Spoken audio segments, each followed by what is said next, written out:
Okay okay बेटा,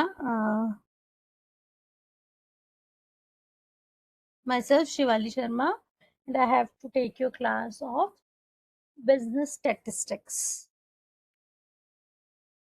earlier आपने economics में ही सब्जेक्ट किया होगा स्टैटिस्टिक्स का। नहीं होती किया है इकोनॉमिक्स में स्टैटिस्टिक्स का कंसेप्ट कि नहीं? +1 +2 में mean, mod, median, regression, correlation, है ना? तो अब ये स्टैटिस्टिक्स जो है हमारा एक सेपरेट सब्जेक्ट बन गया है। ठीक है जी। अब स्टैटिस्टिक्स होता क्या है ये आप लोगों को पता है, क्योंकि हम सबसे पहले बात उसी की करें।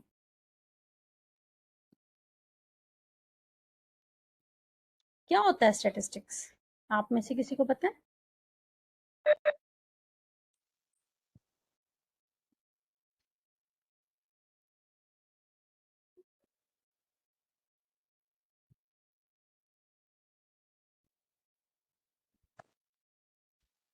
पता है किसी को क्या होता है स्टैटिस्टिक्स? ओके। तो बिजनेस स्टैटिस्टिक्स जो हमारा सब्जेक्ट है, पहले मैं उसको इलैबोरेट आपको करूंगी, फिर then I will start my topic.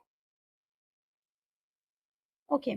तो बिजनेस स्टैटिस्टिक्स क्या होता है? बेसिकली इट्स अ कलेक्शन किसकी? डाटा की, ऑब्वियसली। कलेक्शन, एनालिसिस, इंटरप्रिटेशन और प्रेजेंटेशन। किसकी इंटरप्रिटेशन और प्रेजेंटेशन? डाटा की। कौन सी डाटा की? न्यूमेरिकल डाटा की, जो हेल्प करेगी मैनेजर्स को कि वो इन्फॉर्म्ड डिसीजंस ले सके, सॉल्व कर सके प्रॉब्लम्स और ऑप्टिमाइज कर सके अपनी परफॉर्मेंस को। सो ये वो मेथड्स हैं जो हेल्प करते हैं आइडेंटिफाई करने के लिए ट्रेंड्स, पैटर्न्स, रिलेशनशिप्स जो हैं डाटा की विद वन अनदर, मतलब बेसिकली प्लानिंग, फोरकास्टिंग, कंट्रोल करना और स्ट्रेटजी बनाना। ये सारी जो है स्टेप्स वो बिजनेस स्टैटिस्टिक्स में हम करते हैं। सो आपको थोड़ा बहुत आइडिया मिला कि हमारे बिजनेस स्टैटिस्टिक्स में हम पढ़ने क्या वाले हैं? Yes ma'am. ओके जी। I will share my screen and we will start our topic. Okay ma'am. जी। तो फर्स्ट है व्हाट इज स्टैटिस्टिक्स, उसकी डेफिनेशन, स्कोप उसका क्या है इकोनॉमिक्स में, सिग्निफिकेंस एंड लिमिटेशंस।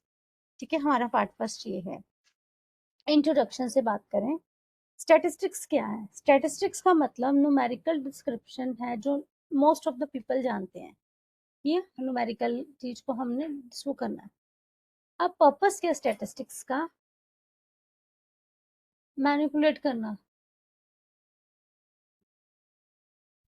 मैनिपुलेट करना किसको? मैनिपुलेट करना, समराइज करना, इन्वेस्टिगेट करना डाटा को। किस पर्पस से? सो दैट हम ये पता कर सकें कि इंफॉर्मेशन ले सके कि जो रिजल्ट्स हमारे हैं वो डिसीजंस बना सके कि क्या आने वाली इंफॉर्मेशन से आप कर सकते हैं। सो स्टैटिस्टिक्स बेसिकली एक set of decisions making techniques है जो हेल्प करती हैं एक बिजनेसमैन को, क्योंकि हम बिजनेस स्टैटिस्टिक्स की बात कर रहे हैं तो ये हेल्प कर रही है बिजनेसमैन को ड्रॉ करने के लिए इन्फेरेंसेस, मतलब कंक्लूजंस अवेलेबल डाटा से कि वो क्या इस चीज को क्या कर सकते हैं। ठीक है। अब ओरिजिन ऑफ स्टैटिस्टिक्स कब हुआ? टर्म स्टैटिस्टिक्स की ओरिजिन हुआ उसके लैटिन वर्ड स्टेटस से। स्टेटस जो है वो इटालियन वर्ड है। बेटा किसी की डिस्टर्बेंस है, प्लीज म्यूट कर लो खुद को।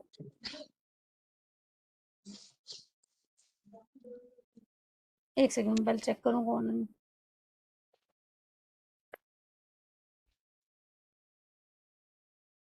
ओके। सो ये इटालियन वर्ड स्टैटिस्टा ये जर्मन वर्ड स्टैटिस्टिक से निकला है। ये तीनों टीम टर्म्स का मतलब है पॉलिटिकल स्टेट। एंशियंट पीरियड्स में, पुराने टाइम में जो बिगिनिंग थी स्टैटिस्टिक्स की, वो बनाई गई थी एडमिनिस्ट्रेटिव नीड्स को स्टेट की फुलफिल करने के लिए। फिर मॉडर्न टाइम्स में स्टैटिस्टिक्स जो है वो एडमिनिस्ट्रेशन ऑफ स्टेट अलोन से रिलेटेड नहीं है, क्लोज रिलेशन है उसका ऑलमोस्ट हर एक्टिविटी से, कि उसको क्वांटिटेटिव टर्म एक्सप्रेस करने के लिए। अब मीनिंग ऑफ स्टैटिस्टिक्स क्या है, क्या मीनिंग है स्टैटिस्टिक्स का? मीनिंग टर्म स्टैटिस्टिक्स जो है वो उसके दो सेंसेस हैं, एक है प्लूरल सेंस और दूसरी है सिंगुलर सेंस। प्लूरल सेंस का मतलब, टर्म स्टैटिस्टिक्स का मतलब है न्यूमेरिकल डाटा, ठीक है, वो न्यूमेरिकल डाटा जिसमें आप स्टैटिस्टिकल डाटा की बात कर सकते हैं, जिसके बारे में हम बात करेंगे। और सिंगुलर सेंस में हम साइंस की बात करेंगे, जो टेक्निक्स के साथ, मेथड्स के साथ डील करती है, जिससे आप कलेक्ट, क्लासिफाई, प्रेजेंट, एनालाइज और इंटरप्रेट करते हैं डाटा को। अब दो तरह की डेफिनेशंस होगी, मैंने आपको पहले बताया, टू कैटेगरीज में डिवाइडेड है, plural sense and singular sense में। स्टैटिस्टिक्स क्या है, इसमें क्या क्या करना है, डाटा को कलेक्ट करना है थ्रू सर्विस, फिर प्रेजेंट करना है उसको in the form of charts और टेबल्स, देन कैरेक्टरिस्टिक करना है डाटा को, एवरेजेस निकाल के, डाटा एनालिसिस करना है आपको, एंड देन डिसीजन मेकिंग करना है। डाटा एनालिसिस में देखोगे कि क्या है, किस तरह का है, और देन डिसीजन लेना है। सो स्टैटिस्टिक्स प्लूरल सेंस में क्या है, स्टैटिस्टिक्स एक न्यूमेरिकल स्टेटमेंट है फैक्ट्स का, किसी भी डिपार्टमेंट ऑफ इंक्वायरी के, जिसमें हम एक दूसरे के रिलेशन के साथ करते हैं, बाउली ये कहते हैं। यूल एंड कैंडल कहते हैं, कैंडल। ये स्टैटिस्टिक्स का मतलब है क्वांटिटेटिव डाटा जो इफेक्ट करता है मार्केट के एक्सटेंट को मल्टीप्लिसिटी ऑफ कॉजेज से, नंबर ऑफ कॉजेज से वो इफेक्ट करता है, ठीक है रे।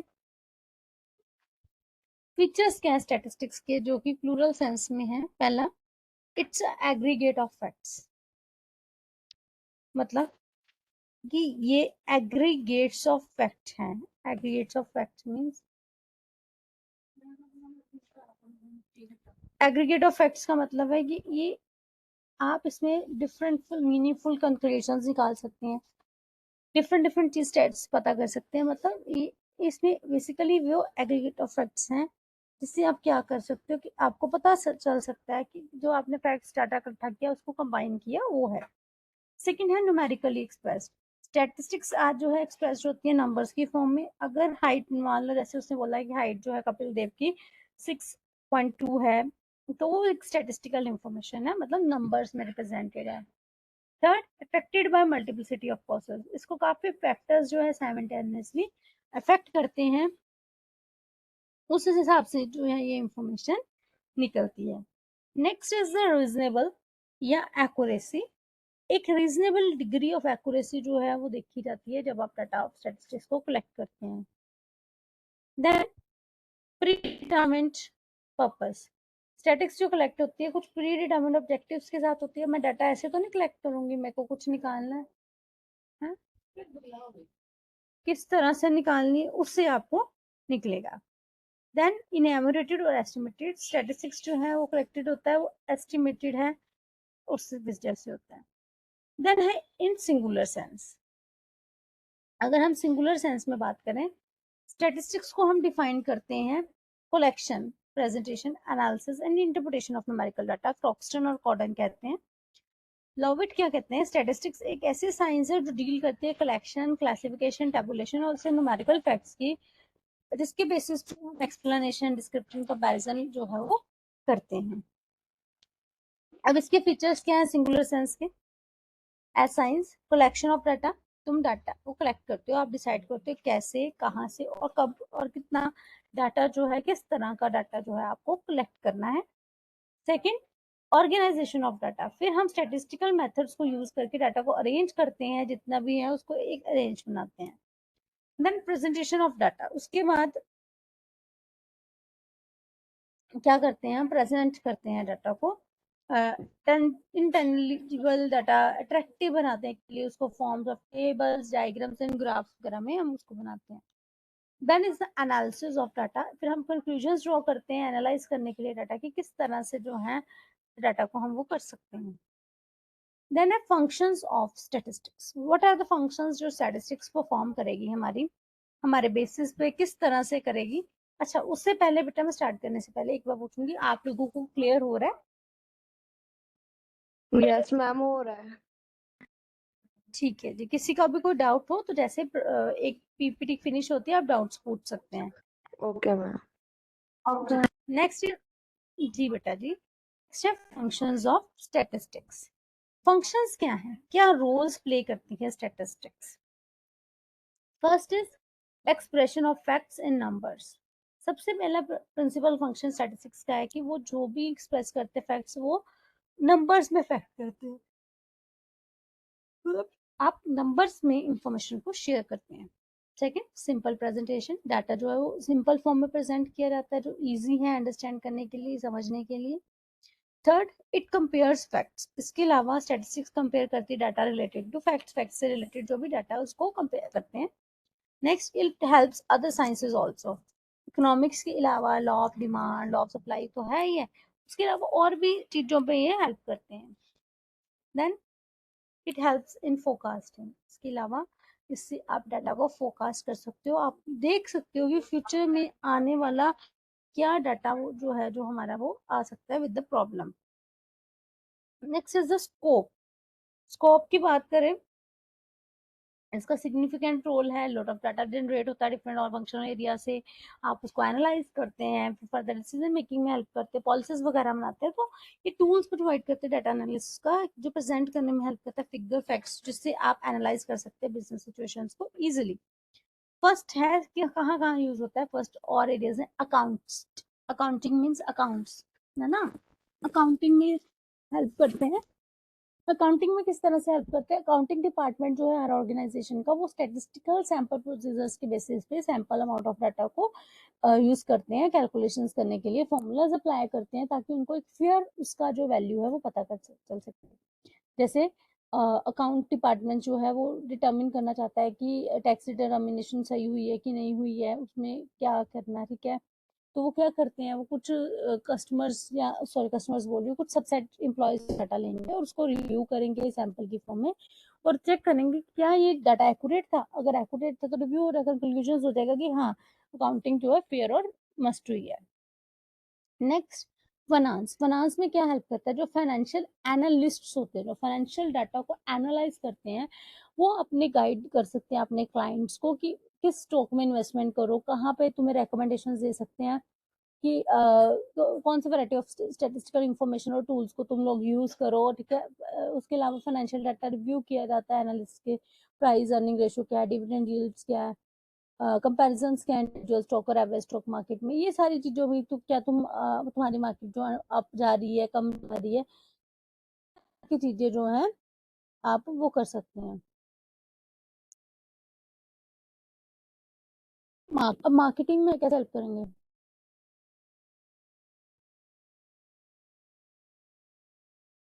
मार्केटिंग में कैसे हेल्प करेंगे,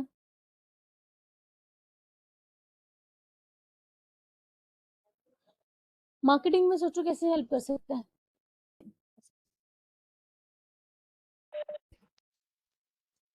थोड़ा सा आइडिया, मार्केटिंग में कैसे हेल्प करेगा स्टैटिस्टिक्स। मार्केटिंग में क्या होता है बेटा, ये ना कुछ ऑर्गेनाइजेशंस होती हैं, जैसे इसमें मैंने थोड़े के नाम लिखा है, केपीएमजी, नाइल्सन, ये ना स्पेशलाइज होती हैं जो नेशनल इंटरनेशनल लेवल के सर्विस ही करती हैं, किसके लिए, मार्केटिंग के लिए। तो ये क्या करते हैं, ये कलेक्ट करती हैं डाटा, डाटा को मतलब ये क्या करते हैं, डाटा को कलेक्ट करते हैं, कहाँ से, डिफरेंट डिफरेंट सुपर पॉइंट्स के, जहाँ से जैसे बिग बाजार, स्पेंसर, इजी डे, विशाल मेगा मार्ट, वहां से करते हैं और फिर देखते हैं, एनालाइज करते हैं कि इनवॉइस कौन सी हो रही है, किस तरह के स्टेटिस्टिकल टेक्निक्स यूज हो रही हैं, कितना अमाउंट ऑफ डाटा वो कलेक्ट करते हैं, स्पेशल प्राइसिंग डेज पे क्या सेल ऑफर्स होते हैं, कैशबैक्स पे क्या इम्पैक्ट आता है, प्रमोशनल एक्टिविटीज हम करते हैं तो किससे क्या रिजल्ट आता है। मतलब अब आप देखें जैसे अब फेस्टिव सीजन है तो बेटा हर कंपनी ने, हर मॉल ने, हर छोटे से छोटे शॉपकीपर ने अपनी एडवर्टाइजमेंट की हुई है ना, तो ये लोग यही स्टडी करते हैं कि किस नेचर का कहाँ पे इम्पैक्ट आता है, अगर कोई ये चीज कर रहा है कि वो कैशबैक दे रहा है तो क्या इम्पैक्ट आ रहा है, कोई ऑफर्स दे रहा है, कोई डिस्काउंट्स दे रहा है तो क्या इफेक्ट आ रहा है। क्लियर बेटा। Yes ma'am. Next is economics. Economics में हम ये देखते हैं कि इकोनॉमी कैसे ग्रो हो रही है, क्या वो ग्रो हो भी रही है कि वो फॉल बैक जा रही है। कुछ इकोनॉमिस्ट को इन चीजों को देखना पड़ता है। तो स्टैटिस्टिक्स के हेल्प से फोरकास्टिंग की जाती है, फैक्टर्स देखे जाते हैं, जिससे वो क्या करते हैं, फाइनेंशियल इंफॉर्मेशन या स्टैटिस्टिकल इंफॉर्मेशन को यूज करते हैं। इसके लिए वो देखते हैं trading, buying and selling particular commodity कैसे होती है, पर्टिकुलर कमोडिटी क्या कर रही है, पास्ट पीरियड ऑफ टाइम में क्या हो रहा है, डिसाइड करते हैं क्या कि पर्टिकुलर चीज को सेल करना चाहिए, कि उसको रिटेन कर लेना चाहिए, डिसीजन मेकिंग कैसे करनी है, supply and demand, inflation rates, इन सभी चीजों में हेल्प करते हैं। Next is the computer science. Computer science में हेल्प करते हैं, कंप्यूटर साइंस में स्टैटिस्टिक्स हेल्प करती है नंबर ऑफ थिंग्स में। डाटा माइनिंग, डाटा को कंप्रेस करना, स्पीच को रिकॉग्नाइज करना, ठीक है। और भी एरियाज है जिसमें कंप्यूटर साइंस में होता है, विजन कैसी है, इमेज एनालाइज करना, आर्टिफिशियल इंटेलिजेंस हो गया, जो ट्रैफिक कंट्रोल होता है, उन सब चीजों को करना। सो स्टैटिस्टिक्स हेल्प करती फंक्शन इनरेगुलरिटीज, इनकंसिस्टेंसीज तो नहीं है डाटा में, कोई कंपैरिजन करना, कोई कंप्रेशन करना डाटा का, या नेटवर्क कंजेशंस को रोकना, ह्यूमन का कोई एल्गोरिदम, मतलब वॉइस को रिकॉग्नाइज करना। आजकल आ गया ना, तुम आप लोग जब सर्च भी वॉइस से कर लेते हो आजकल, है ना, कितने फीचर्स आ गए हैं। सॉफ्टवेयर इंजीनियर्स वगैरह, इंजीनियरिंग के जो हैं, ये सब हर मैन्युफैक्चरिंग, ये सब हर चीज पे कंट्रोल करना भी कंप्यूटर साइंस में स्टैटिस्टिक्स का ही रोल है।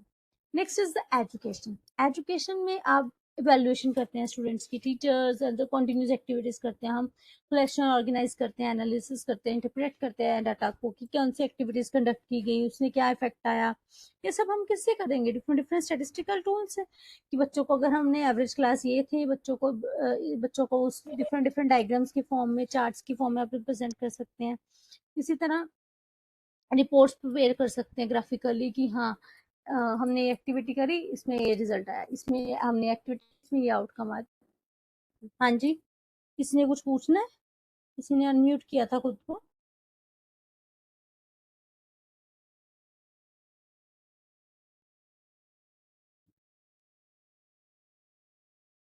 नेक्स्ट, इन डेली डेली लाइफ में भी होता है। डेली लाइफ में कैसे हो सकता है? वेदर फोरकास्टिंग, हम देखते हैं इलनेस को, जैसे हम थर्मामीटर यूज करते हैं, that is also statistics. Medical research करते हैं हम, पॉलिसीज बनाते हैं बिजनेस सेल्स के लिए, ऑफर डिस्काउंट, पॉलिटिकल कैंपेन्स चलाते हैं, ट्रैक ऑफ सेल्स करते हैं, प्रमोशंस करते हैं इंश्योरेंस वगैरह की, ठीक है, स्टॉक मार्केट वगैरह एनालाइज करना, ये सारा सब कुछ होता है। तो ये हमारी डेली टू डेली हेल्प करती है एनालाइज करने के लिए डिफरेंट सिचुएशंस और डेटा एनालिसिस को। Then uses and importance of statistics क्या है? इंपॉर्टेंस फॉर एडमिनिस्ट्रेशन, एडमिनिस्ट्रेटर्स और एडमिनिस्ट्रेशन होता है मैम एक बार बिजनेसमैन डेली के लिए। लाइफ कर दोगे एक्सप्लेन? जी, बैक आ रही हूँ मैं डेली लाइफ पे। डेली लाइफ में आप क्या करते हैं, हर जगह पे आपकी हेल्प करेगा। वेदर को फोकस करना, वो भी एक स्टैटिस्टिक्स है। जैसे हम देखते हैं लास्ट में बारिश थी तो कैसे, जैसे अब अलर्ट्स दिए हुए हैं, वो चीजें क्या है, वो स्टैटिस्टिकल डाटा ही है। वो तब आप है ना, ये थोड़े दिनों के अलर्ट्स है लेटेस्टली कि हाँ रेनफॉल आने वाली है, रिकॉर्ड्स होने वाले हैं, खराब टूटने वाले हैं, दोबारा ब्रेकेज होने वाली है रिकॉर्ड्स की, या कोई इलनेस, इवन जो हमने टेम्परेचर चेक करते हैं अपनी बॉडी का, दैट इज ऑल्सो स्टैटिस्टिक्स। ठीक है, मेडिकल रिसर्च करना किसी रिलेटेड से, जैसे हम कोई भी टेस्ट करवाते हैं अपना, तो वहाँ पे दिया होता है ना, इतनी तो इतनी जो लिमिट वाले हैं वो हमारे जो है नॉर्मल हैं, और इसके ज्यादा हो जाए, इससे कम हो जाए तो वो थोड़े से अलार्मिंग सिचुएशन में है। तो ये वो सारी चीजें वही हैं। उसके अलावा पॉलिसीज बना सकते हैं हम बिजनेस की, जिसमें हम डिसाइड कर सकते हैं हमने कितने ऑफर्स देने हैं, कितने डिस्काउंट्स देने हैं, कोई पॉलिटिकल कंपेन करना है, कोई सेल्स का ट्रैक रखना है। ये सारी चीजों में हमारी जो है स्टैट्स ही हेल्प कर रही है।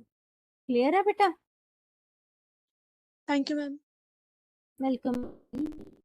नेक्स्ट यूजर्स में अगेन आता है, एडमिनिस्ट्रेटर्स हो गए, एडमिनिस्ट्रेशन हो गई, बिजनेस इंडस्ट्रियलिस्ट हो गए, इकोनॉमिक्स के इकोनॉमिक्स हो गए, ठीक है, पॉलिटिशियंस हो गए, सोशल रिफॉर्मर्स हो गए, साइंस रिसर्च के हो गए, बैंकिंग के लोग हो गए, फील्ड ऑफ एजुकेशन हो गए, इन सभी में होते हैं। अब हम उसको टर्न बाय टर्न एक्सप्लेन करती हूँ मैं कि कौन किस तरह से इसको हेल्प मिलती है।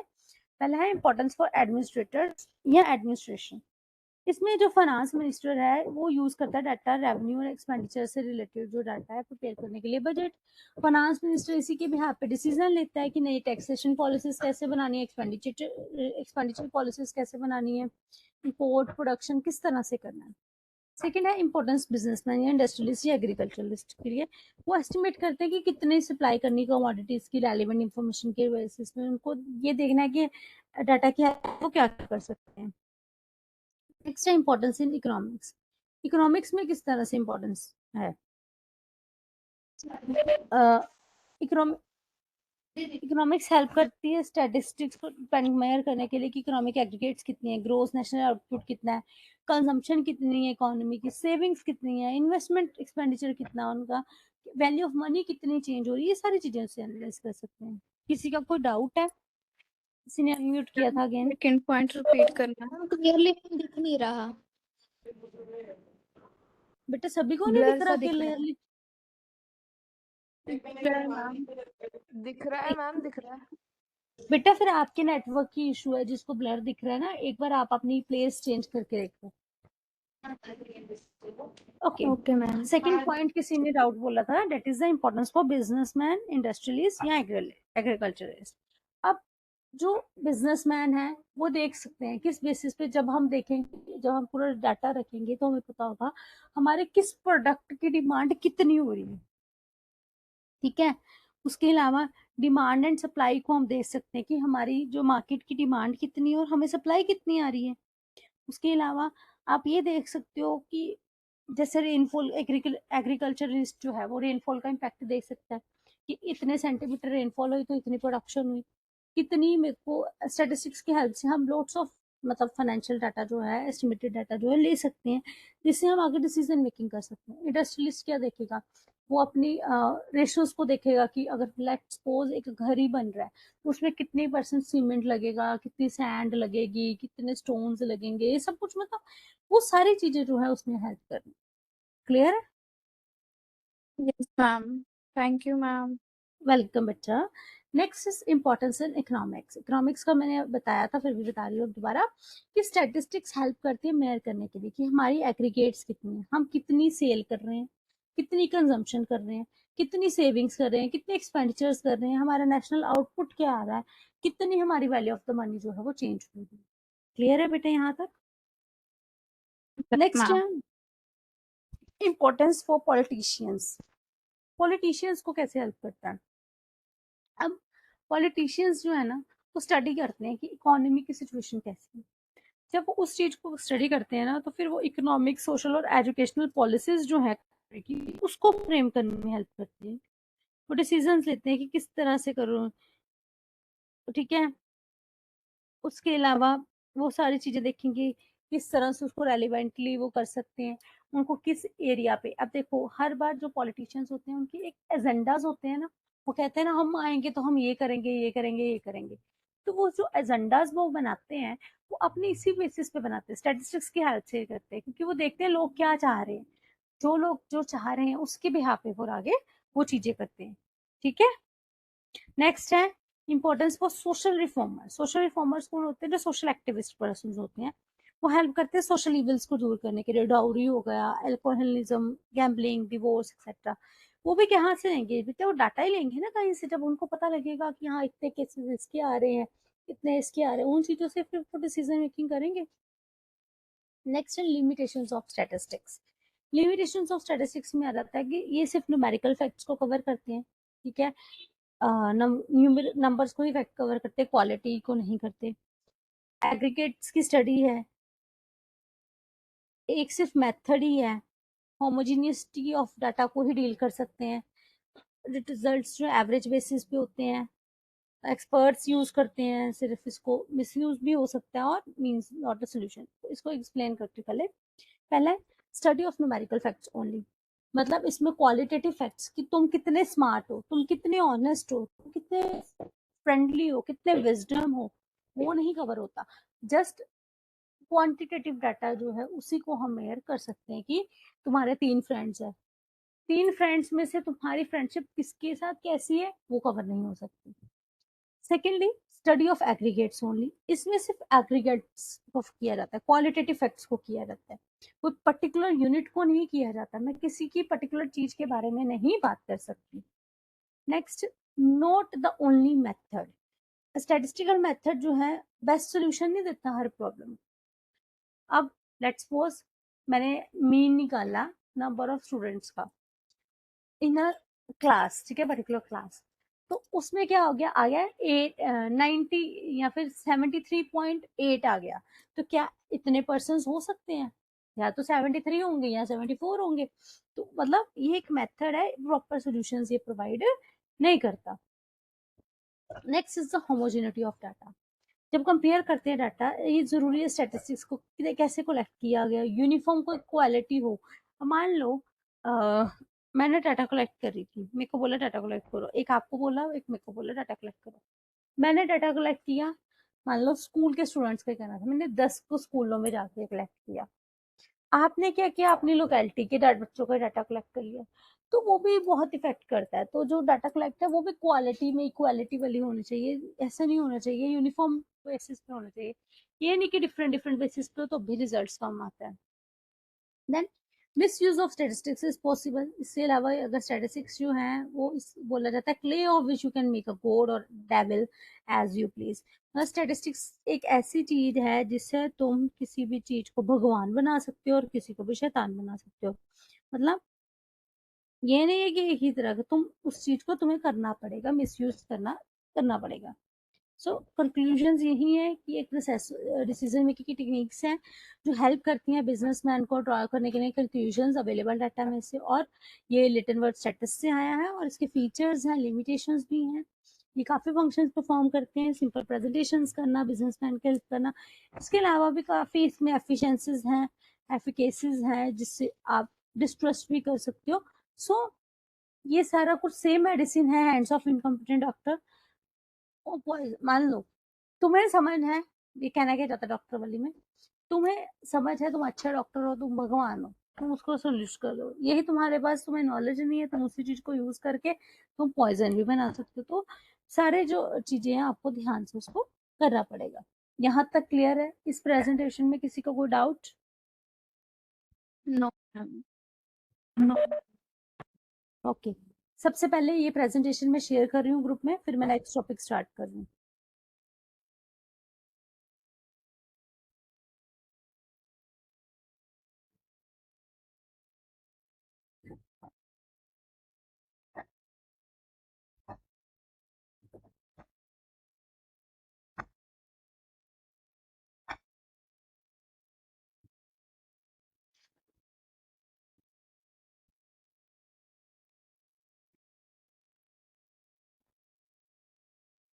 मैम आप कौन से ग्रुप में शेयर करोगे? बेटा जो बीकॉम फर्स्ट जिसमें लिंक शेयर किया था। Okay ma'am. जी मैंने कर दिया हुआ, देख लीजिए। अब मैं नेक्स्ट प्रेजेंटेशन पे आ रही हूँ।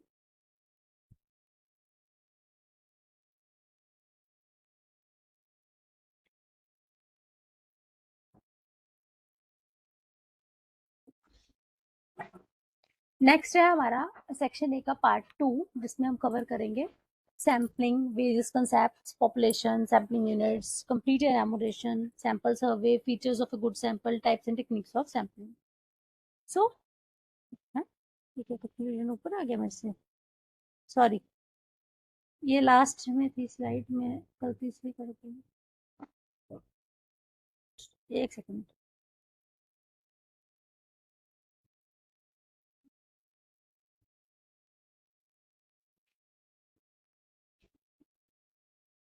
ओके, हो गया। Okay, so what is statistics? हमने बात करी कि स्टैटिस्टिक्स का मतलब होता है कोई भी क्वांटिटेटिव मेथडोलॉजी जिसमें हम सेट ऑफ डाटा को कलेक्ट करते हैं, फिर उससे स्टैटिस्टिकल पॉपुलेशन बनाते हैं, फिर कुछ प्रोसीजर्स को फॉलो करके हम करते हैं, ठीक है। सो डिफरेंट टाइप्स ऑफ दो तरह के डाटाज होंगे इसमें, डाटा सेट्स होंगे। First is the population and another is the sample. Population means entire population, पूरी की पूरी जिनको हमने स्टडी करना है, जो हमारी इकोनॉमी है, उनको हम बोलते हैं पॉपुलेशन। और जिनको हम कुछ कुछ लोगों को जो हम कर रहे हैं उसको बोलते हैं सैंपल। तो इसको हम करते हैं आगे सैम्पलिंग। सैम्पलिंग एक ऐसी फंडामेंटल टेक्निक है रिसर्च की जिसमें हम सिलेक्ट करते हैं स्मॉल ग्रुप्स को या सैंपल्स को लार्ज पॉपुलेशन में से, जो रिप्रेजेंट करते हैं पूरी क्लास को एज अ होल। जैसे आपकी क्लासेस में मॉनिटर्स या सीआरस बना देते हैं, या स्कूल्स में हेड गर्ल हेड बॉय बनाया होता है, ठीक है। तो सॉरी, बनाए होते हैं ऐसे लोग, तो उस चीज को हम बोलते हैं। सो ये एक ऐसी मेथोडोलॉजी है जिसमें हम एंटायर पॉपुलेशन को समझते हैं। बट अब आप देखो, एक कैंडल ही है, जैसे लेट सपोज मैंने देखना है कि एक कैंडल कितने टाइम के लिए जलती है। अगर मैं उस चीज को वेरीफाई करना चाहती हूँ, तो क्या मैं अगर एक एक करके सारी ही कैंडल्स को जला के चेक करूं, तो क्या वो सही रहेगा? आपके अकॉर्डिंग क्या वो सही है?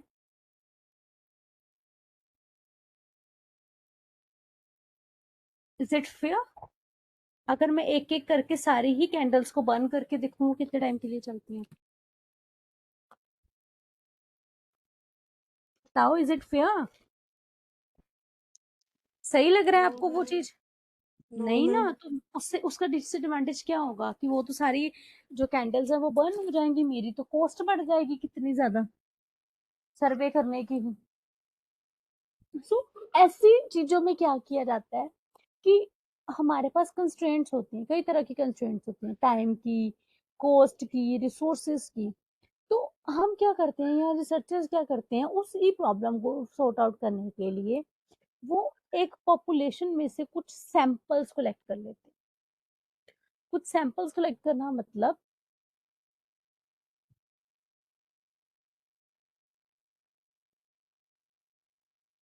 सैंपल्स कलेक्ट करना मतलब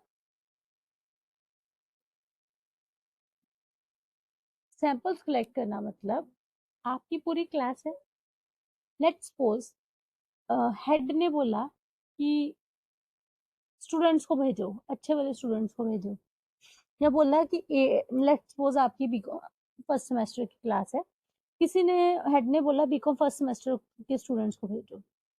तो अब मैं सारे बच्चों को तो नहीं भेज सकती, है ना। मैं क्या करूंगी, दो बच्चों को, चार बच्चों को भेज दूंगी।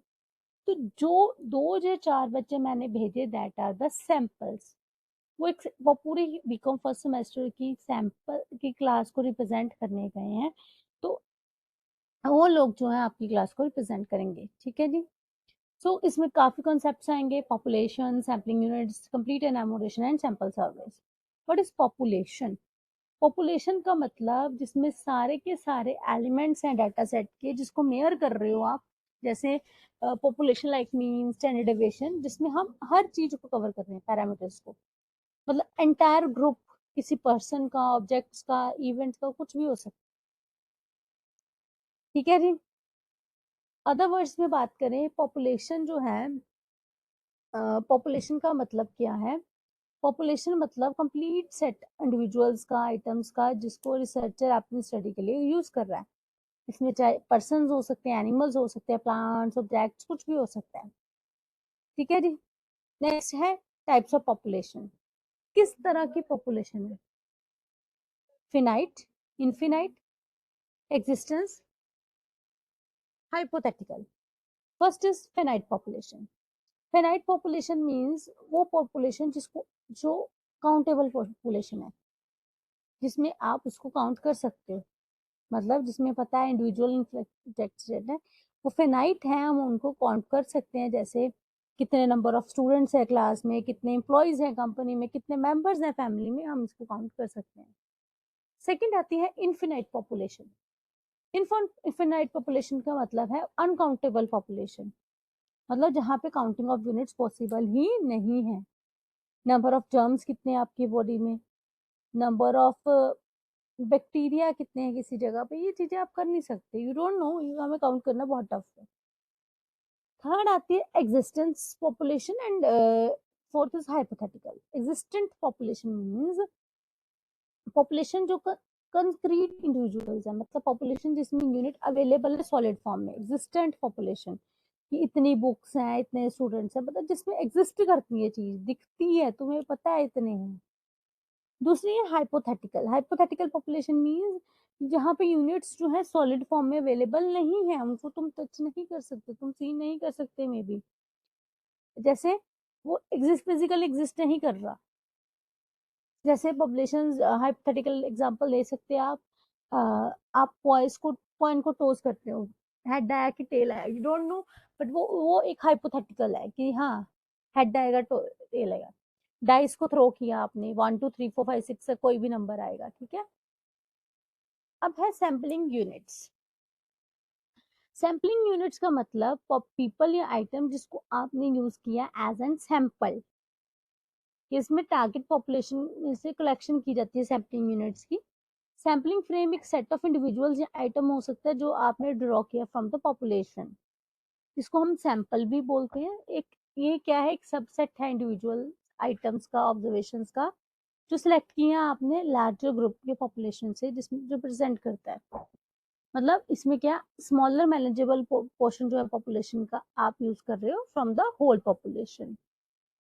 सेकंड थर्ड टर्म आती है कंप्लीट एनामोरेशन। कंप्लीट इनैमोरेशन में मतलब क्या है कि स्टैटिस्टिकल इन्वेस्टिगेशन जो है जिसमें डाटा जो कलेक्ट किया जा रहा है ईच और एवरी एलिमेंट से, उसको बोलते हैं हम सेंसस मेथड। मतलब जो डाटा मैंने लिया वो एक एक बंदे से लिया पॉपुलेशन की, उसको हम बोलते हैं कंप्लीट इनैमोरेशन या सेंसस मेथड। इसको 100% इनैमोरेशन या कंप्लीट सर्वे मेथड भी बोलते हैं। ये कहाँ पे यूजफुल है, जहाँ पे जो एरिया ऑफ स्टडी है बहुत छोटा है, लिमिटेड है। Next is the sample survey. Sample survey वो है जिसमें जो कंडक्ट करता है सैम्पलिंग प्रोसेस के थ्रू, जिसका मतलब वो सबसेट ऑफ पॉपुलेशन जो सर्वे किया जाता है, होल पॉपुलेशन को नहीं किया, सिर्फ कुछ लोगों को जिनसे मैंने डाटा लिया। जैसे मैंने बोला मैं हेड के पास आपके क्लास में से 3 4 बच्चों को भेज रही हूँ, that is the sample survey. और ये सर्वे क्या है, बेसिकली इन्वेस्टिगेशन है कैरेक्टरिस्टिक्स की गिवन पॉपुलेशन की, जिसमें आप कलेक्ट करते हो डाटा सैंपल ऑफ पॉपुलेशन से और एस्टिमेट करते हो कि स्टैटिस्टिकल मेथड्स का सिस्टमेटिक मैनर से। इसमें 2 टाइप्स के सर्वेस होते हैं, सेंसस और सैंपल सर्वे। अब दोनों सर्विस जो है वो डिफरेंट तरह की नीड्स को वेरीफाई करने के लिए होते हैं। सेंसस या सैंपल सर्वे जो है उससे आप करेक्टरिस्टिक्स देखते हैं कम्युनिटी की या इंडिविजुअल्स की, फैमिलीज की, बिजनेस की। सेंसस डाटा में आप हर इंडिविजुअल यूनिट को, चाहे इंडिविजुअल्स हैं जो भी हैं, उनको कवर करते हैं, ठीक है। और डाटा जो ऑब्टेन्ड होता है सबसेट ऑफ पॉपुलेशन सर्वे से, उसको बोलते हैं हम सैंपल। इसमें आप होल उसको ना यूज करके कुछ लोगों को रिप्रेजेंट करते हो। जैसे आपने ये देखा कि पोर्शन ऑफ पीपल कौन है जो अंडर एज ऑफ 18 है, कितनी वुमेन्स है, कितने मैन है, उसमें से हाउस होल्ड सैंपल लिया, ये सारी चीजें हो गई। डिफरेंस क्या है सेंसस और सैंपल का। सेंसस मतलब जिसमें हम डाटा जो कलेक्ट करते हैं एक सिंगल मेंबर से भी करते हैं, और सैंपल जिसमें हम डाटा कलेक्ट करते हैं सबसेट या सिलेक्टेड ग्रुप ऑफ पॉपुलेशन से। सेकंड, सेंसस जो है उसमें लार्ज नंबर ऑफ रिसोर्सेज चाहिए, टाइम चाहिए इसमें आपको सर्वे को गैदर करने के लिए।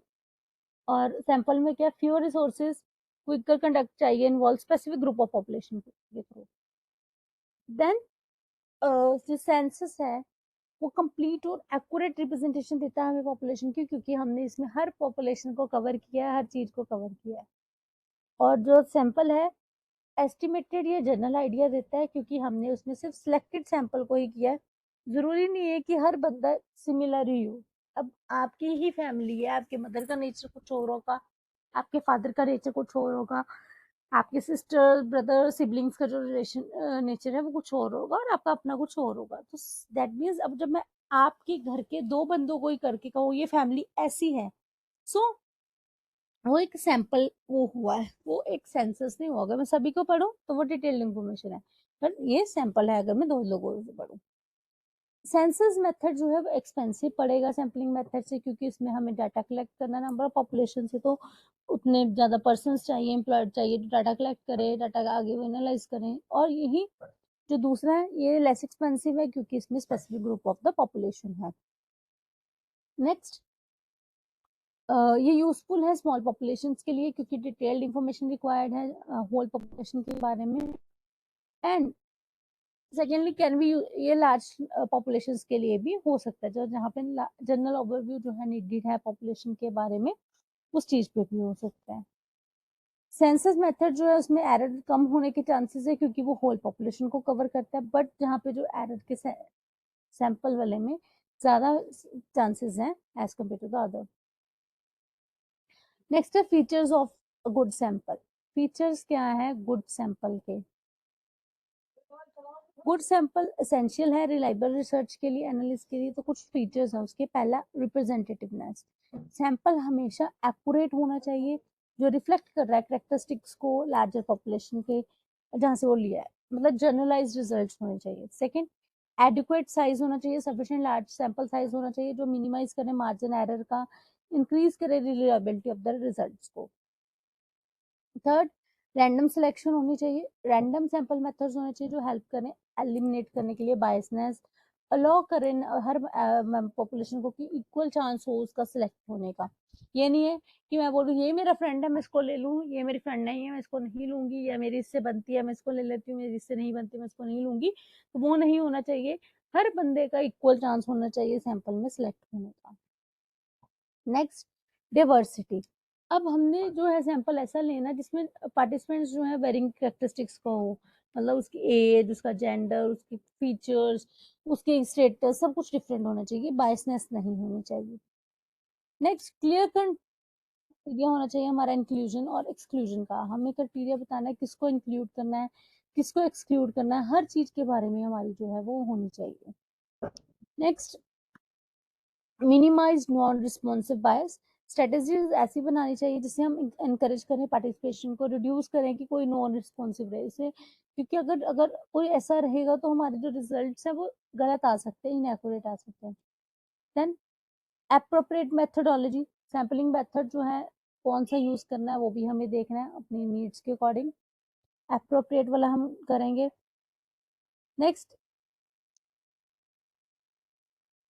एथिकल कंसिडरेशंस, इंश्योर करना है कि इन्फॉर्म्ड कंसेंट है, प्राइवेसी है पार्टिसिपेंट्स की, वो सारी देख के हम उसके अकॉर्डिंग काम करना है। Then homogeneity versus heterogeneity. Homogeneities क्या होती है? होमोजेनिटी या होमोजीनियस वो होते हैं जहाँ पे जितने भी पर्सन पर्टिकुलर ग्रुप में है वो सभी के सेम कैरेक्टरिस्टिक्स हैं। मतलब एक कैंडल है तो जो जितनी हाइट वाली कैंडल है वो सेम हाइट वाली ही कैंडल है। हेट्रोजीनियस होती है जिसमें डिवर्स होते हैं, जैसे क्लास है, अब क्लास में कोई लंबा बंदा भी होगा, कोई छोटा बंदा भी होगा, कोई मीडियम हाइट का बंदा भी होगा, ठीक है। तो होमोजीनियस जिनके सेम कैरेक्टरिस्टिक्स हैं और हेट्रोजीनियस जिनके डिफरेंट कैरेक्टरिस्टिक्स हैं। Then is the feasibility. Sample हमेशा प्रैक्टिकल होना चाहिए, जो जिससे कोई कंस्ट्रेंट्स ऑफ टाइम ना हो, बजट ना हो, रिसोर्स अवेलेबिलिटी ना हो। ये फीचर्स सारे जो हैं ये हेल्प करते हैं एक अच्छे सैंपल की कलेक्शन के लिए। Next, types and techniques of sampling है। उससे पहले मेरे को बता दो किसी की कोई प्रॉब्लम, कोई डाउट यहाँ तक? No ma'am. क्लियर है सभी को? यस। ओके। टाइप्स और टेक्निक्स ऑफ सैम्पलिंग में बात करें, दो तरह की सैम्पलिंग होती है, probability sampling and non probability sampling. What is the probability sampling? Probability sampling का मतलब वो सैम्पलिंग मेथड जिसमें हर यूनिट, हर एलिमेंट पॉपुलेशन है उसका इक्वल चांस आप दे रहे हो कि वो सिलेक्ट हो सकता है एज ए सैंपल। इसको हम बोलते हैं रैंडम सैम्पलिंग मेथड या नॉन जीरो प्रोबेबिलिटी नेचर के सेलेक्टेड सैंपल्स। मतलब इसमें हम हर इंश्योर करते हैं कि ये ज्यादा रिप्रेजेंटेटिव हो, अनबाइज्ड हो, इसमें हर पॉपुलेशन, इंटायर पॉपुलेशन का इक्वल चांस हो कि वो सिलेक्ट हो सके। जैसे मैंने स्लिप से निकाल लिया, सभी के नंबर दे दिया, सभी को स्लिप डाल दी, किसी के नाम की या कुछ होता है जिसमें हर किसी के इक्वल चांस हो। Next is the non probability sampling. Sampling method, non probability sampling method उसमें जहाँ पे कलेक्टिव करना data conveniently, non random selection method से, प्री डिटरमाइंड क्राइटेरिया ना हो, स्ट्रेट फॉरवर्ड वे ना हो गैदर करने का, ठीक है, डाटा रिजल्ट्स जो है इसकी एक्यूरेटली वो इफेक्ट हो सकते हैं नॉन प्रोबेबिलिटी में। टेक्निक्स क्या है सैम्पलिंग की? प्रोबेबिलिटी थ्योरी के क्राइटेरियाज पे डिफरेंट डिफरेंट टेक्निक्स हैं, कोई एक्सपेंसिव है, कोई उससे, तो उस हिसाब से डिफरेंट टेक्निक्स आप देखते हैं। फर्स्ट टेक्निक है simple random sampling. Simple random sampling में आप क्या करते हो, आप हर इंडिविजुअल को इक्वल प्रोबेबिलिटी देते हो, तुम हो सकते हो। हर बंदा अपने आप में एक इंडिपेंडेंटली काम करेगा, चांस पे डिपेंड होगा कि उसको चांस मिलता है कि नहीं मिलता। ठीक है, इसके प्रोज क्या है, pros means advantages and cons means disadvantages. So pros क्या है इसके,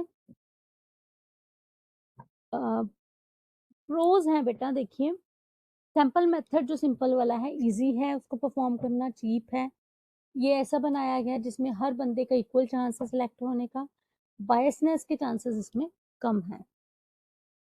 कॉन्स क्या है इसके, इसमें कोई कंट्रोल नहीं है रिसर्चर का, समटाइम अनरिप्रेजेंटेटिव ग्रुपिंग भी हो सकती है जो बाय चांस पिक हो जाए। ठीक है, सेकंड है सिस्टमैटिक सैम्पलिंग। सिस्टमैटिक सैम्पलिंग में क्या है, ये अप्रोच है जिसमें आप सिलेक्ट करते हैं यूनिट्स और एलिमेंट्स को रेगुलर इंटरवल्स, मतलब एक ऑर्डर से। मैंने हर फर्स्ट आइटम को ले लिया या हर फिफ्थ आइटम को ले लिया, मान लो 100% है, फर्स्ट आइटम को लिया 1, 11, 21, 31 ऐसे ले लिया, फिफ्थ को लिया 5, 15, 25 ऐसे ले लिया, मतलब हर आइटम को ले लिया, हर चीज को लिया तो हमने रैंडम पे है, बट थोड़ा सा कन्वीनियंट बनाने के लिए इसको हमने ऐसे कर दिया, सिस्टमेटिक वे में कर दिया। इसके प्रोज क्या है, ये एफिशिएंट है, स्ट्रेट फॉरवर्ड है, वहां पे स्पेशली जहाँ पे जो पॉपुलेशन है वो क्लियर ऑर्डर में है, यहाँ पे हर बंदे की यूनिफॉर्म लेवल पे सिलेक्शन होने की चांसेस है। कॉन्स क्या है, ये हो सकता है कुछ अनरिकॉग्नाइज्ड पैटर्न या पॉपुलेशन ले ले, उसमें प्रॉब्लम आ सकती है। थर्ड है स्ट्रेटिफाइड सैम्पलिंग। स्ट्रेटिफाइड सैम्पलिंग में हम पॉपुलेशन को सब ग्रुप्स में, सब स्ट्रेटास में डिवाइड करते हैं, मतलब जैसे आप लोगों की होती है ना A section, B section, C section, उस तरह से हम सब ग्रुप्स में डिवाइड कर लेंगे। फिर हर ग्रुप में से रैंडम सैंपल ड्रॉ करेंगे उनकी साइज की प्रोपोर्शन के अकॉर्डिंग। फिर उस ये थोड़ी सी इम्प्रूव्ड रिप्रेजेंटेशन है क्योंकि इसमें हर ग्रुप के जो है पर्सन इंक्लूड हो सकते हैं। या फिर ये हो सकता है कि हमने जो सैंपल लेना, हमने डिफरेंट डिफरेंट कैटेगरीज के बेस पे रख दिया कि इतने इतने एज ग्रुप वाले ये हैं, इतने एज ग्रुप, हर ग्रुप में से ले लिया, that is the stratified sampling. इसके प्रोज क्या है, कि स्ट्रेटिफाइड सैम्पलिंग के प्रोज हैं कि ये रिप्रेजेंट करते हैं सारे आइडेंटिफाइड सब ग्रुप्स के, ज्यादा एक्यूरेट रिजल्ट हो सकते हैं क्योंकि हेट्रोजीनियस पॉपुलेशन सारी कवर हो रही है। सेकंड कॉन्स क्या है इसके, ज्यादा एक्यूरेट नॉलेज चाहिए पॉपुलेशन की स्ट्रेटिफिकेशन के बारे में कि कैसे डिवाइड हुआ है, कैसे डिजाइन करना, ये सब कुछ थोड़ा सा इसको ज्यादा टफ है। नेक्स्ट आता है क्लस्टर सैम्पलिंग। क्लस्टर सैम्पलिंग में ऐसा मेथड है जिसमें पहले क्लस्टर मींस ग्रुप्स में डिवाइड किया जाता है, फिर रैंडम सैंपल लिया जाता है। अब ये स्ट्रेटिफाइड सैम्पलिंग से कैसे डिफरेंट है, इसमें सब ग्रुप्स बनाए जाते हैं एग्जिबिट कैरेक्टरिस्टिक्स में, मतलब सिमिलर जो है वो होल सैंपल के। स्मॉल क्लस्टर्स हैं तो सारे मेंबर्स फाइनल सैंपल में हो जाएंगे, लार्जर क्लस्टर्स हैं तो कुछ कुछ लोग उसमें से सैंपल्स में उठा लिए जाते हैं। इसमें मल्टी स्टेज सैंपलिंग होती है, पहले एक बार हुई फिर दूसरी बार सैंपलिंग हुई, मतलब मैंने पहले कहा सारे मेल और फीमेल्स हो रहा, अब मेल फीमेल्स में मैंने किया एज ग्रुप्स का, एज ग्रुप से मैंने किया एजुकेटेड और अनएजुकेटेड का, मतलब नंबर ऑफ वो कर दिया, उस चीज को हम बोलते हैं जहाँ पे रिस्क ज्यादा है पॉपुलेशन का, चैलेंजिंग। प्रोज और कॉन्स क्या है, इकोनॉमिकली बेनिफिशियल है, लॉजिकली इजियर है डीलिंग करना इसमें, ठीक है, जहाँ पे डिवर्स नेचर के जो कैरेक्टरिस्टिक्स हैं। कॉन्स क्या है, पॉलिटिकल पोटेंशियल सिमिलैरिटीज है क्लस्टर के साथ तो ज्यादा एरर्स फाइंड आउट कर सकते हैं। Types of non probability sampling. Non probability sampling methods में फर्दर क्लासिफाइड है कन्वीनियंस मेथड ऐसे, उससे तो देखते हैं। कन्वीनियंस सैम्पलिंग बेटा क्या होती है, कन्वीनियंस सैम्पलिंग्स में जो है इंडिविजुअल्स जो रिक्रूट किए जाते हैं डायरेक्टली पॉपुलेशन में से, एक्सेसिबिलिटी में से, मतलब सिंपल इनएक्सपेंसिव मेथड है, प्रैक्टिकल मेथड है जिसमें कन्वीनियंट जो मेरे घर के पास रहता है मैं उसको कर लूंगी, मैं नहीं देख रही किस तरह से, जो मेरे को ईजी रख रहा है मेरे घर पे, मेरे काम पे, मेरे जो, उससे मैं सैंपल बना लूंगी। इसके प्रोज एंड कॉन्स क्या है कि ये स्ट्रेट फॉरवर्ड मेथड है, इसमें प्लानिंग नहीं करनी पड़ती, क्विकली इंप्लीमेंट हो सकती है, पर कॉन्स क्या है क्योंकि नॉन रैंडम नेचर के हो सकता है, सस्पेक्टेबल बायसनेस है इसमें, हम प्रॉपर हमने जो है डाटा कलेक्ट नहीं किया, सेकंड है कोटा सैम्पलिंग, हम कोटा बेसिस पे बना लेंगे, पार्टिसिपेट ट्रेड्स या प्रोपोर्शंस की रिप्रेजेंटेशन कर देंगे कि ये इसमें ये क्वालिटी है या इस कैटेगरी से है, तो उसके अकॉर्डिंग, तो उस अकॉर्डिंग हम कोटा की रीच बना लेंगे कि इतने ही लेने हैं, उससे ज़्यादा नहीं लेने। इसके प्रोज क्या है कि सर्टेन सब ग्रुप जो है वो रिप्रेजेंट हो जाएंगे, जो रैंडम सैम्पलिंग में कुछ नहीं भी फिजिबल हो पाएंगे। कॉन्स क्या है कि इन्फ्लुएंस रिप्रेजेंटेशन होती है तो बायसनेस के चांसेस बहुत ज़्यादा होते हैं। थर्ड है पर्पसिव या जजमेंटल वाली। पर्पसेस या जजमेंटल सैम्पलिंग में क्या होगा कि हम अपने पर्पस के अकॉर्डिंग, मेरे को पता है मैंने किस पर्पस से करना है, मैंने किस एम के लिए निकालना, उस अकॉर्डिंग जो है हम डाटा को वो कर लेंगे। इसमें प्रोज क्या है कि स्पेसिफिक क्राइटेरिया कैरेक्टरिस्टिक्स को हम आइडल बना के उस पर स्टडी करेंगे। कॉन्स क्या है कि सब्जेक्टिव नेचर के हैं, रिसर्चर जजमेंट के बेसिस पे हम उसके अकॉर्डिंग उसको वो करते हैं। नेक्स्ट आती है स्नोबॉल सैम्पलिंग। स्नोबॉल वाली जो है ये चेन रेफरल प्रोसेस होता है, इसमें हर रिक्रूटेड कैंडिडेट्स को फाइंड आउट करते हैं अदर्स को, हम एक कॉमन ट्रेड करते हैं, टारगेटेड पॉपुलेशन निकालते हैं।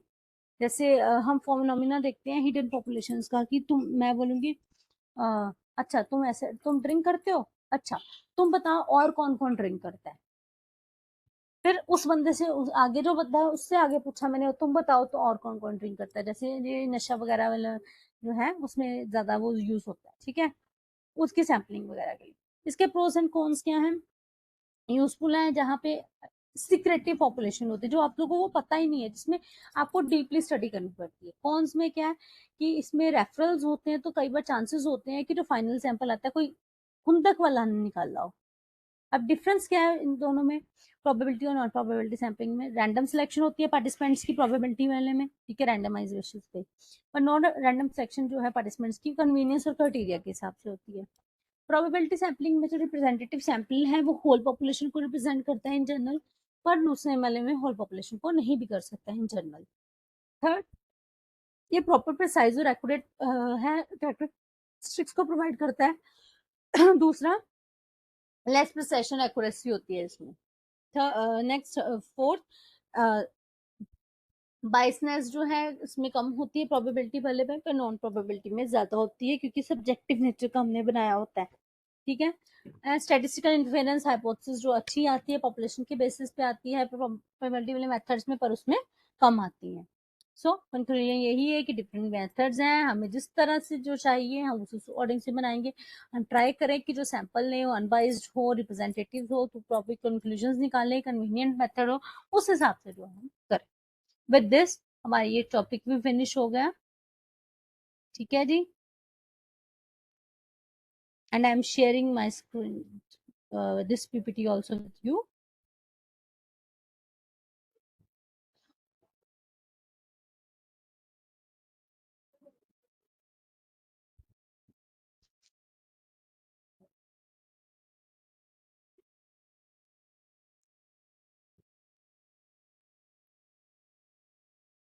किसी को कोई डाउट यहाँ तक बेटा?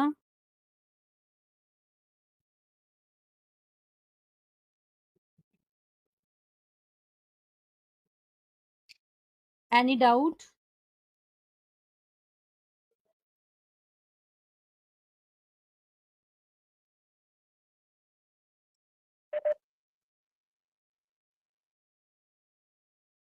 हाँ जी बेटा, डाउट? मैं क्वेश्चन कैसे आ सकता है पेपर में? बेटा बिल्कुल सिंपल क्वेश्चंस है कि आपको टाइप वो आ जाएंगे सैम्पलिंग, हाँ जी। या फिर प्रोबेबिलिटी नॉन प्रोबेबिलिटी का डिफरेंस आ जाता है। Okay ma'am, thank you welcome. ये पूरा चैप्टर ही बेटा इंपॉर्टेंट है। मैम। हम्म, हेलो मैम। जी बेटा। मैम एग्जाम्स कब होंगे? बेटा फिलहाल तो आपकी 10 क्लासेस होंगी, 10 संडेज की क्लासेस, उसके नहीं, बाद ही नवंबर थोड़े में या दिसंबर में होंगे? नवंबर तक चांसेस है बेटा, दिसंबर तक, सॉरी। हाँ, thank yes. Welcome. You. Ma'am syllabus share कर सकते हैं प्लीज? लोग नहीं किया हुआ डाउनलोड? मैम बेटा किया हुआ है वैसे। ऑन जी एंड यू ऑडियल सिलेबस लिखो, अपने ईयर्स का 25-26 का निकाल लो। ओके निकल थैंक यू गया। मैम। जी, जी एंड यू ऑडियल जरूर लिखिएगा। ओके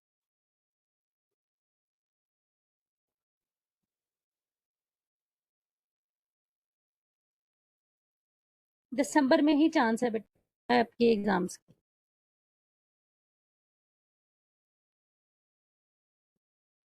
मैम ओके बुक्स ठीक आ है गई हैं? बेटा, आप लोगों को ऑनलाइन होती है ना बीच में आपकी, तो अगर आपने ऑफलाइन नहीं, की हार्ड, हार्ड कॉपीज जो है वो अभी अवेलेबल है कि नहीं? वो मैं आपको यूनिवर्सिटी से पता कर दूंगी बेटा। Okay ma'am, thank you. Welcome. आप एक को मैसेज कर देना, मैं एक बार सर से कंफर्म करके आपको बता दूंगी। Okay ma'am. Ma'am I think it's available क्योंकि मैं लेकर आई हूँ। अच्छा जी, फिर अवेलेबल ही है बेटा। मैं लेकर आई थी उसी दिन, एडमिशन वाले दिन ही ले आई थी मैं। ठीक है, कब हुई थी अवेलेबल है। एडमिशन? दीक्षा बेटा, कब हुई आपकी एडमिशन, दीक्षा विनायक? मैम मेरी फ्राइडे को हुई थी। ठीक हाँ है, तो बेटा ओके फिर थैंक यू। होगी अब है। Okay thank you. Okay, thank you and have a nice day head, god bless you. Last lecture था आपका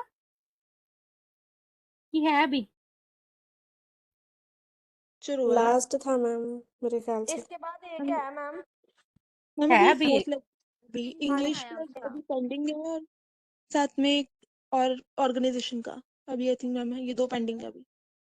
ऑर्गेनाइजेशन किसके पास है आपका? हम्म, चलो ठीक है, कोई नहीं, करो तब तक। Thank you and have a nice day head, god bless you बच्चा। Thank you ma'am, same to you. Thank you बच्चा।